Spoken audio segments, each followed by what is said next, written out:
या data analyst job के लिए आप प्रिपेयर तो कर रहे हो, बट पता नहीं कैसे रिज्यूमे बनाना है, उसमें क्या चीज़ें मेंशन करनी है, फॉर्मेट कैसे होगा, और ये भी पता नहीं कि रिक्रूटर रिज्यूमे में देखते क्या है। तो इस वीडियो में मैं हर एक चीज़ जो है यहाँ पे ब्रेक डाउन करके बताऊंगा, और वो चीज़ आपको हेल्प करेगी एक रिज्यूमे बनाने में।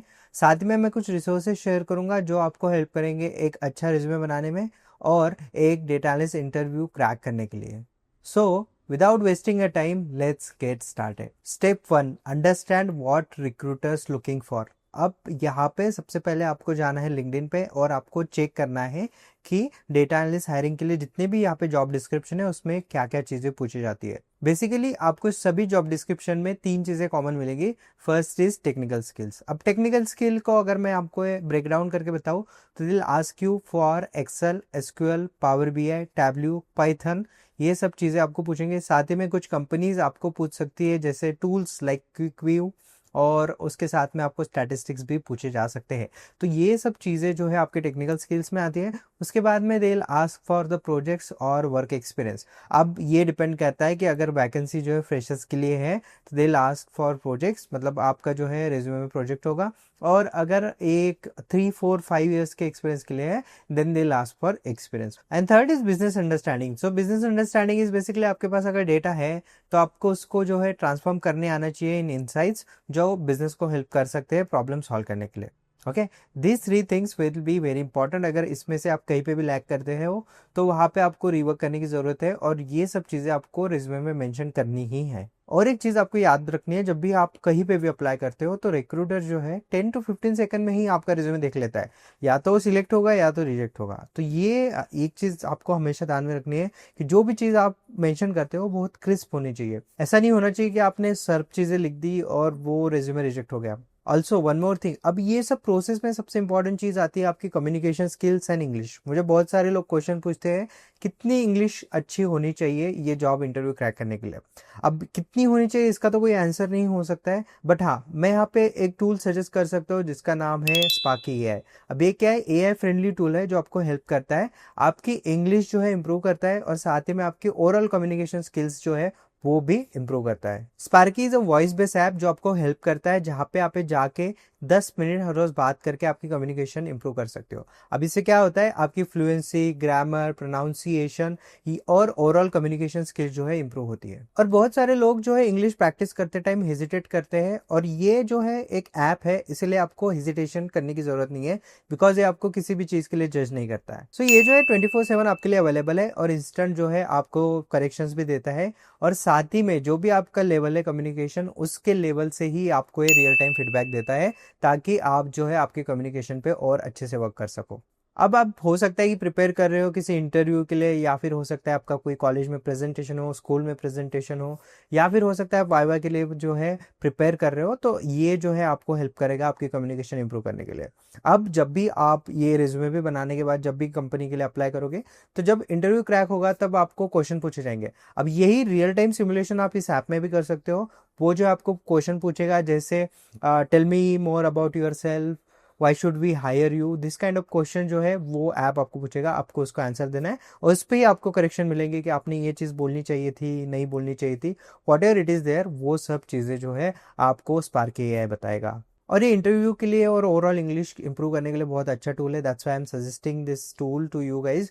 और आप जो है इसको यूज़ कर सकते हो less than 3 rupees per day. So अगर आपको करना है तो मैं लिंक डिस्क्रिप्शन में दे के रखूंगा, सो डिस्क्रिप्शन में आके जरूर चेकआउट कर लेना। अब हम बात करते हैं स्टेप नंबर 2। फर्स्ट स्टेप में तो आपने देख लिया कि स्किल सेट क्या होनी चाहिए और उसको अच्छे से आपने समझ लिया, अब वो आपने पढ़ लिए, मैं ऐसे अज्यूम करके रखता हूँ। अब हम बात करेंगे हमें रिज्यूमे में उसको कैसे दिखाना है। Now second step is choose right format. अब रिज्यूमे के भी बहुत ज्यादा फॉर्मेट होते हैं, किसमें फोटो होता है, किसमें नहीं होता है, कुछ 1 पेज के होते हैं, कुछ मल्टीपल पेजेस के होते हैं।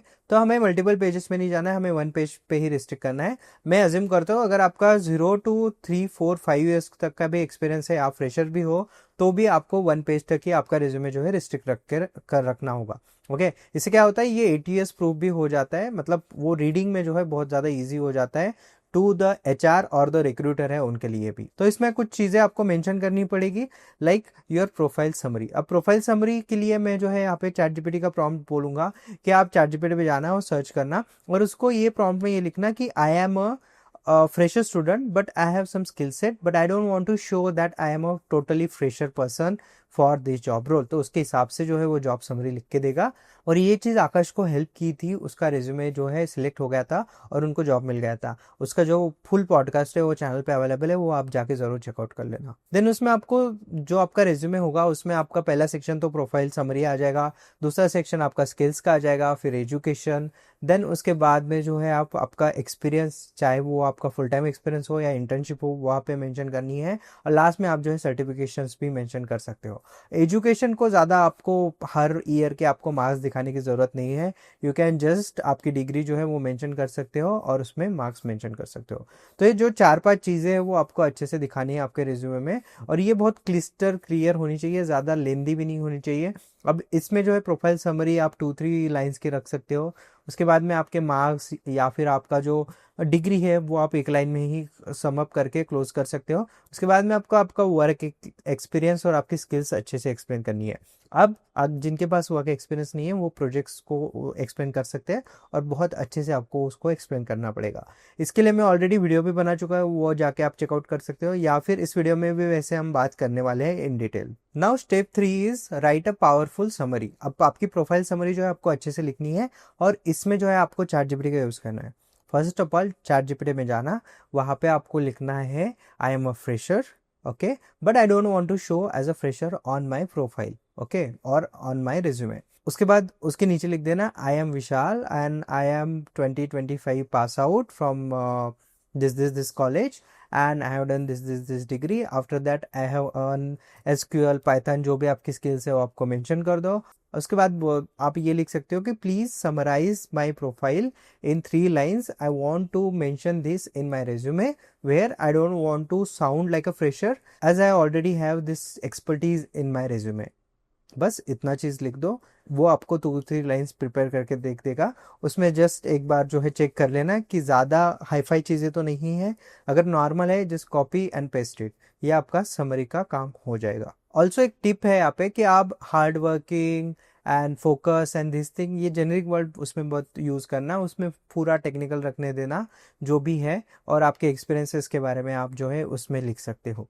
ओके, जेनरिक मत लिखो that I am so hard working और I am so focus about my work, team work, ये लिखने की ज़रूरत नहीं होती है। Now next step is 4th step which is highlight your skills. अब स्किल्स में जो है आप जब भी हाईलाइट करोगे वो एक स्ट्रक्चर्ड वे में होने चाहिए। ऐसा नहीं है कि आपने सब टूल्स लिख दिए जितने आते हैं उतने, जो इंपॉर्टेंट है, जो कि आपके डेटा एनालिस्ट के लिए इंपॉर्टेंट है, वो आपको लिखने चाहिए। अब ये आपको हेल्प करता है एटीएस थ्रू जाने के लिए, एप्लीकेशन ट्रैकर सिस्टम यानी कि एटीएस। ये आपको जो है हमेशा मिलेगा जब भी आप रिक्रूटमेंट के लिए जब रिज्यूमे डालते हो, तो वहाँ पे ये एक प्रोसेस से जाता है जहाँ पे ये कीवर्ड्स के हिसाब से ही आपका रिज्यूमे सिलेक्ट करता है।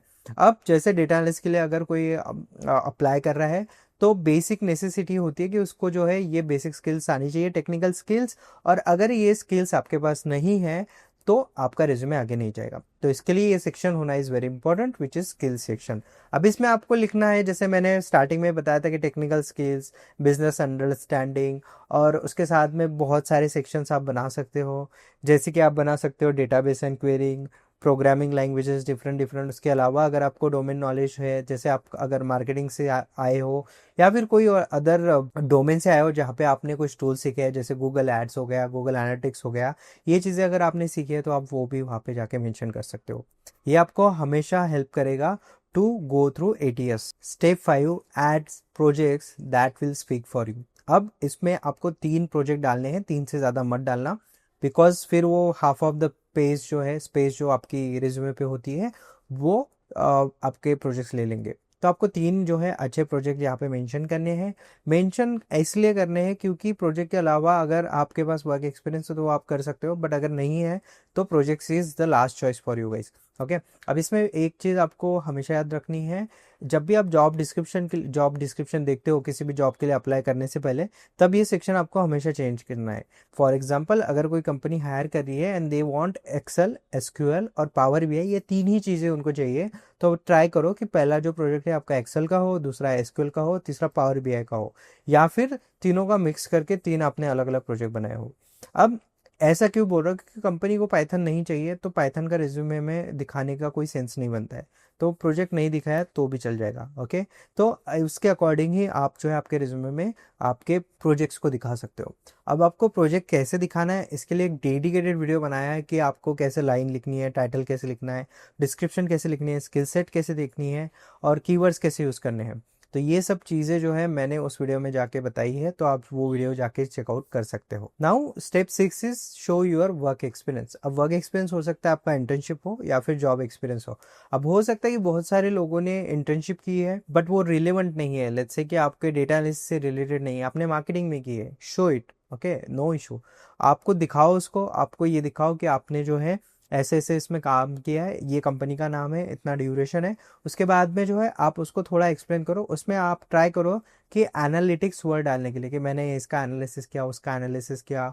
अगर आपने कस्टमर के साथ वर्क किया है, कस्टमर डेटा पे काम किया है कहीं ना कहीं, so 90% of teams will be connected to customer. तो आप कुछ भी उसमें इंसाइट्स डाल सकते हो जो भी आपको चाहिए।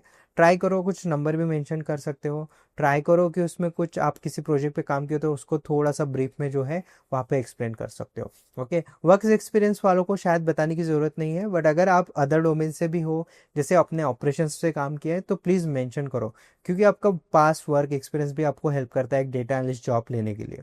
ओके, बट हाँ, पूरे रेज्यूमे में सिर्फ आपका वर्क एक्सपीरियंस नहीं होना चाहिए, जैसे मैंने बताया कि आपके बाकी जो सेक्शंस है वो भी वहाँ पे होने चाहिए। Now step 7 is show your certificates. अब इसमें जो है बहुत ज़्यादा लोग मिस्टेक कर देते हैं। मैंने देखा है 90% लोग उनके कॉलेज के सर्टिफिकेशन डाल देंगे कि हमने इसमें पार्टिसिपेट किया था, उसमें पार्टिसिपेट किया था, ये मेरा रिसर्च पेपर है, ये वर्कशॉप किया है। No need to add those things. आप जो है सिंपली जाना, आपके जो टेक्निकल स्किल्स है वो आपके सर्टिफिकेट्स होने चाहिए। अब इसके लिए मैं ऑलरेडी बहुत सारी वीडियोस बना चुका हूँ जिसमें आपको फ्री सर्टिफिकेट मिलता है। अगर नहीं पता है तो you can go to old videos where you will find lots of free certification courses, जिसमें आपको कोर्स मिलता है विद सर्टिफिकेट। ओके, तो certificate do help, not 100% it will help आपको जो है जॉब्स, और जॉब के लिए आपका जॉब एक्सपीरियंस या फिर इंटर्नशिप और प्रोजेक्ट ही सबसे ज़्यादा हेल्प करते हैं। बट हाँ, सर्टिफिकेशन ये अश्योर करते हैं कि भाई इस बंदे ने एफर्ट डाला है। ओके, सो सर्टिफिकेशंस भी आपको वहाँ पे मेंशन करने हैं। वन मोर प्रो टिप, अगर आप एक चीज़ करते हो जैसे हैकर रैंक, लीड कोड, ऐसी वेबसाइट्स है जहाँ पे आपको जो है कंपटीशन काइंड ऑफ थिंग्स मिलते हैं जहाँ पे आप जाके कोडिंग कर सकते हो, तो यहाँ पे आप ट्राई कर सकते हो कि 4 स्टार 5 स्टार रेटिंग ले लो एसक्यूएल के लिए। ओके, तो ये भी चीज़ आपको इनडायरेक्टली वहाँ पे हेल्प करेगी। Now step 8 is optimize your resume for ATS with keywords.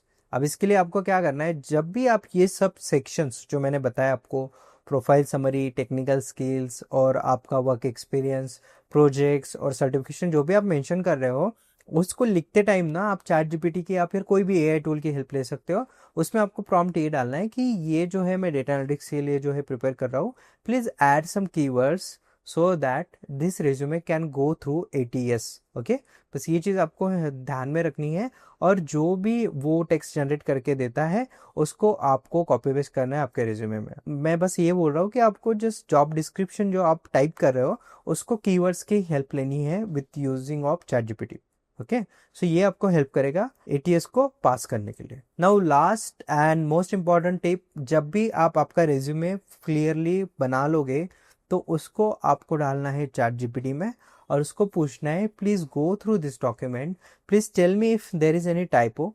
अगर मैंने कुछ टाइपो किया है, ग्रामेटिकल मिस्टेक की है, या फिर इसमें ऐसी कुछ चीज़ है जो इरिलेवेंट है, प्लीज हाईलाइट दैट देयर। तो उसमें जो है चैट जीपीटी आपको रिप्लाई करेगा। अब इसको आपको इम्प्रूव करते जाना है, करते जाना है। 2-4 बार अगर ये प्रोसेस आप कर लोगे तो आपके रिज्यूमे में कोई भी एरर नहीं होगी और कोई भी मिस इन्फॉर्मेशन भी नहीं होगी।